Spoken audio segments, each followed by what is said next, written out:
انتقامی شخص کی صورت میں بھی دکھایا جاتا ہے کہ ایون دو اس کو سزا مل چکی، اس کو جنت سے نکالا گیا، اس کو جہنم میں پھینک دیا گیا، لیکن آج بھی وہ اپنے مقاصد میں پہ فرم ہے، ڈٹا ہوا ہے، اور اس کا جو اور وہ مقاصد اس کے کون سے ہیں؟ بغاوت، کہ وہ آج بھی ہٹ درمی سے اپنے بغاوت پہ تلا ہوا ہے، خدا کے ساتھ مقابلے کے لیے تیار بیٹھا ہے، بجائے اس کے کہ وہ اپنی بات سے رجوع کر لے، وہ چھوڑ دے، خدا کی بغاوت سے توبہ طائب ہو جائے، ایسی بات نہیں ہے۔ مزید برآں سیٹن جو ہے اس کے مشن کو دیکھا جائے تو وہ بہت بڑے ہیں، تو آپ اسے یعنی کہ وہ جنت کے اندر غلامانہ زندگی گزارنے سے وہ جہنم کے اندر رولر بننا زیادہ بہتر سمجھتا ہے۔ دیٹس وائی وہ یہ کہتا ہے کہ to reign is worth ambition though in heel,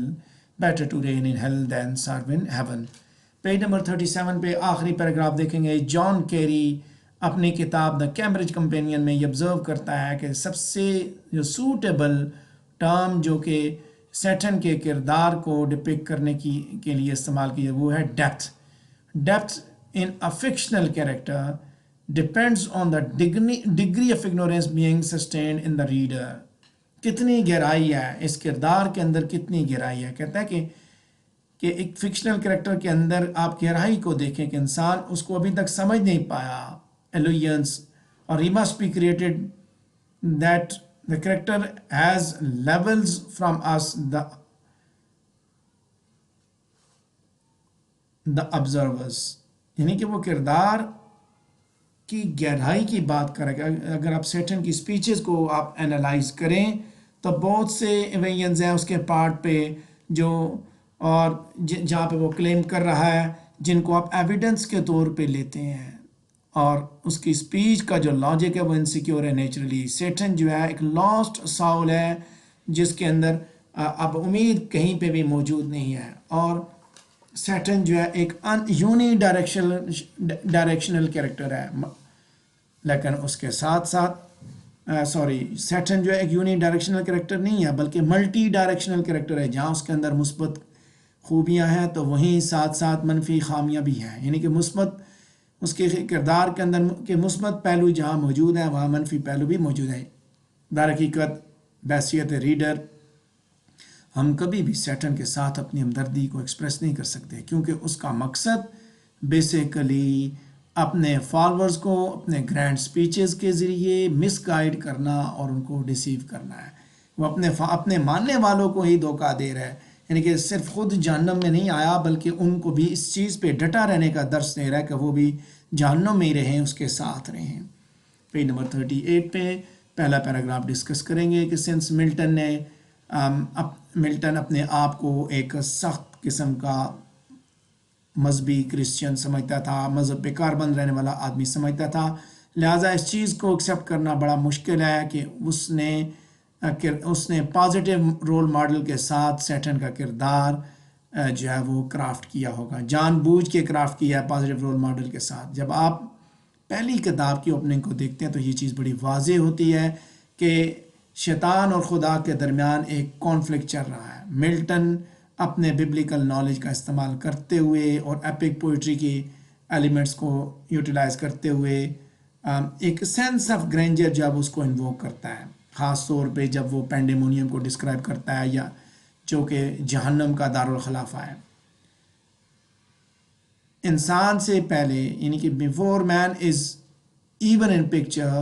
Milton portrays the under line conflict of which the man will eventually become a part of,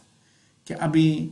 صرف انسان کی بات ہو رہی ہے، انسان ابھی خود نہیں پہنچا، مین جو کہ اس کا ٹارگٹ تھا وہ بھی نہیں پہنچا، تو وہاں پہ وہ یہ چیز دکھاتا ہے کہ کون سا یعنی کہ اس کانفلکٹ کو ملٹن دکھاتا ہے کہ کون سا شیطان اور خدا کے درمیان جو کانفلکٹ چل رہا ہے اسے پیش کرتا ہے کہ انسان بھی درمیان میں آ جائے گا۔ اب انسان ہی ٹارگٹ ہوگا کہ جنت سے شیطان کو جب نکال دیا گیا، جب اس کے سارے ساتھی وہ سارے کے سارے پھر اس ایک ٹیمپل ڈھونڈتے ہیں، that becomes a meeting place for them to discuss their intent of waging war against God and man. Pandemonium وہ ایک ٹیمپل بن چکا اور اس جگہ پہ وہ اکٹھے ہوتے ہیں، وہ میٹنگ پلیس ہے ان کا، اور وہیں پہ بیٹھ کے وہ خدا اور انسان کے خلاف اپنی جنگ کا اعلان کریں گے۔ انسان ابھی اس چیز سے یعنی کہ وہ معرض وجود میں بھی شاید نہیں آیا، اس سے پہلے ہی وہ اس کے لیے تیاریاں کرے گا جو چیز اس نے بنائی، یعنی خدا کے جو پلانز ہیں ان کو وہ ان کو خراب کرنے کی کوشش کر رہا ہے، نعوذ باللہ۔ پیج نمبر 38 پہ سیکنڈ پیراگراف دیکھیں گے کہ جب اپنی ڈسکشن کو آگے لے کے چلتے ہیں تو کریٹکس یہ سوچتے ہیں کہ سیٹن کی جو پرائیڈ ہے بیسیکلی وہ ملٹن کی اپنی پرائیڈ ہے، اس کی کاپی ہے۔ ویڈ لاک جو ہے مسٹر لیوس کو یہی مینشن کرتا ہے کہ سیٹن کے اندر ہم ملٹن کی اپنی پرائیڈ، میلس، فالی، مزری اور لاسٹ کو دیکھتے ہیں۔ دوسرے الفاظ میں یہ بات بھی غلط نہیں ہوگی، ملٹن نے اپنی ذات کا یعنی کہ اپنے کردار کی بہت سی چیزیں وہ سیٹن کے اندر ڈالیں۔ کرٹکس اس بارے میں یہ اوپینین دیتے ہیں بک 1 کے بارے میں کہ ملٹن جو ہے وہ اس کے اندر ہی justify the ways Satan to man rather than to justify the ways of God to man. اور کوئی آدمی بھی اس چیز پہ اگری کر سکتا ہے کہ بک 1 کے اندر ہم سیٹن کو گرینڈ سپیچز کی صورت میں دیکھتے ہیں، ڈیوائن اتھارٹی کے خلاف بغاوت کرتا ہوا دیکھتے ہیں۔ سو کریکٹر اینڈ ڈراما یہ دونوں چیزیں کلیم کرتی ہیں کہ ملٹن نے اپنے ہارٹ اینڈ سول لگائی سیٹن کا کردار بناتے ہوئے۔ جب آپ پہلی کتاب کو پڑھتے ہیں تو وہاں آپ کو ایسا ہی لگتا ہے کہ جو اس کی اپنی ذات کے اندر خامیاں موجود تھیں وہ ساری کی ساری اس نے سیٹن کے اندر ڈال دیں، اور سیٹن کا کردار اس نے ایک ٹرو ہیروئک ڈائمینشن کے ساتھ پیش کیا۔ لیکن پیراڈائز لاسٹ پوری کتاب تک ایک کتاب تک محدود نہیں، بلکہ ہم نے پوری کتاب کو دیکھنا ہے۔ جب آپ پوری کتاب کو دیکھیں گے تو سیٹن آپ کو کبھی بھی ہیرو نظر نہیں آئے گا۔ پیج نمبر 38 پہ ہمارا تیسرا پیراگراف چلے گا کہ اس کے ساتھ ساتھ ملٹن جو ایک ایسے کردار کو بناتا ہے who is someone we tend to appreciate and someone we want to see defeated as well، کہ ایسا کردار جس کی ہم تعریف بھی کرتے ہیں اور جس کو ہم شکست خوردہ بھی دیکھنا چاہتے ہیں۔ جان ملٹن نے اپنی ساری انرجی سیٹن کے کردار کو بناتے ہوئے لگائی، تو ہم یہ کہہ سکتے ہیں کہ سیٹن کا کردار کی کچھ لیئرز ہیں۔ جو چیز ہم ابھی غلط سمجھتے ہیں دوسرے پہلو وہ ٹھیک نظر آئے گی۔ کچھ بھی آپ اس کے بارے میں غلط نہیں سمجھ سکتے۔ سیٹن جو ہے بیسیکلی کچھ لائنز کے اندر وہ ہیروئک ڈائمینشن کا ہے، بولڈ اور کریجس لیڈر ہے، اور کچھ میں وہ بالکل اس کے متضاد دکھایا جاتا ہے کہ what matter where if I be still the same, and what shall I do all but less than he whom thunder hath made greater. Here at last we shall be free, the Almighty hath not built here for his envy will not drive us hence. Here we may reign secure, and in my choice to reign is worth a mission though in hell, better to reign in hell than serve in heaven. آگے کہتا ہے whereas we go along the poem Satan، یہی بات آگے پھر یہ اسی چیز کو آگے لے کے چلتا ہے کہ awake rise or before be forever fallen۔ پہلی ہی کتاب کے اندر دونوں چیزیں یعنی کہ دونوں ورسز جو ہے بیسیکلی سیٹن کی سپیچز کے اندر ہی کانٹراڈکشن دکھاتی ہیں۔ یعنی ایک جگہ وہ کہتا ہے کہ یہیں رہیں گے بھائی، better to reign than to serve, دوسری طرف کہتا ہے کہ اٹھو بھائی نکلو مقابلے کے لیے، باہر نکلو جنت کو حاصل کرو۔ اب اس جنت کو حاصل کرنے کے لیے کوشش کر رہا ہے، نقصان پہنچانے کے انسان کو ایک طرف یہ، اور کنٹراڈکشنز اس کے اپنے کردار کے اندر موجود ہے۔ ملٹن کسی صورت میں بھی ڈیول کی سائڈ پہ نہیں تھا، اس نے ڈپکٹ اس لیے کیا کیونکہ اس نے basically wanted to glorify Christ. جب کرائسٹ کو گلوریفائی کرنا تھا تو اس نے سیٹن کا کردار اتنا بڑا کر کے دکھانا تھا کہ تاکہ باقی لوگوں کو وہ اس کی انسپائرنگ پرسنالٹی ملے گی، اور جب کرائسٹ سے شکست ہوگی تو ڈیفینیٹلی جو اسے شکست دے گا، سیٹن کو شکست دے گا، وہ اس سے سپیریئر ہوگا۔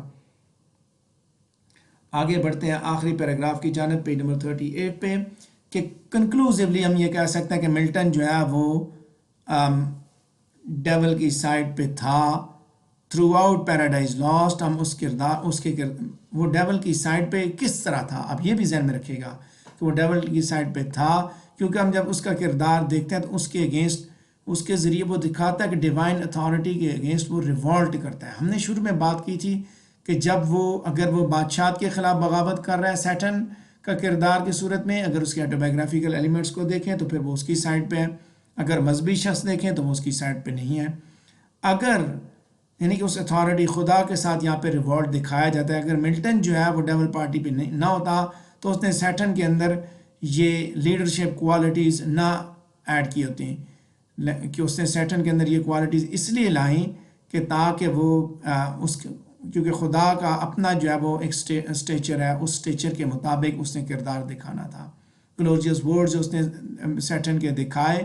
تو اس کے ذریعے اس کو لیڈر دکھانا چاہتا تھا کہ اس کے مقابلے کا کردار، تو ایسا لگتا ہے کہ بک 1 جو ہے وہ سیٹن کے کردار کے ارد گھومتی ہے، اور اسی کی بنیاد پہ ہم یہ بھی سمجھتے ہیں کہ سیٹن ہیرو ہے، اسی کی بنیاد پہ ہم یہ کہتے ہیں کہ سیٹن جو ہے ملٹن جب وہ سیٹن کے ساتھ ہے، لیکن دوسری طرف جب اس کی گرینڈیلوکنس دیکھتے ہیں، شیولری دیکھتے ہیں، یہ دونوں چیزیں اس طرح کی ہیں جو کہ پیراڈائز لاسٹ کے اندر موجود ہے۔ حقیقت یہ ہے کہ یہ کوالٹیز یہ بھی انڈیکیٹ کرتے ہیں کہ ملٹن جو ہے وہ ڈیول کی سائڈ پہ نہیں تھا۔ دونوں چیزیں ڈیول کی سائڈ پہ تھا تو اس کے لیے پہلو ہم نے دیکھے، پرسپیکٹیو دیکھے کہ اس نے کس طرح کا کردار بنایا، لیکن پھر جب اس کو اس نے پورٹری کیا بینگ اے پیورٹن، اور اس نے جو لڑائی دکھائی، جو جھگڑا دکھایا، اس کے اندر اس کی جو ڈی جنریشن ہے، اس کے ذریعے یہ بھی پتہ چلتا ہے وہ اس کے ساتھ نہیں تھا، چونکہ صرف اس نے اس کے مقابلے کا خدا کے ساتھ مقابلہ کرنے کے لیے اس کردار کو اس نے اتنا بڑا کر کے پیش کیا۔ اسی کے ساتھ ہمارا یہ ٹاپک بھی کمپلیٹ ہوا۔ اگر آپ کے ذہن میں کوئی سوال آتا ہے تو آپ پوچھ سکتے ہیں۔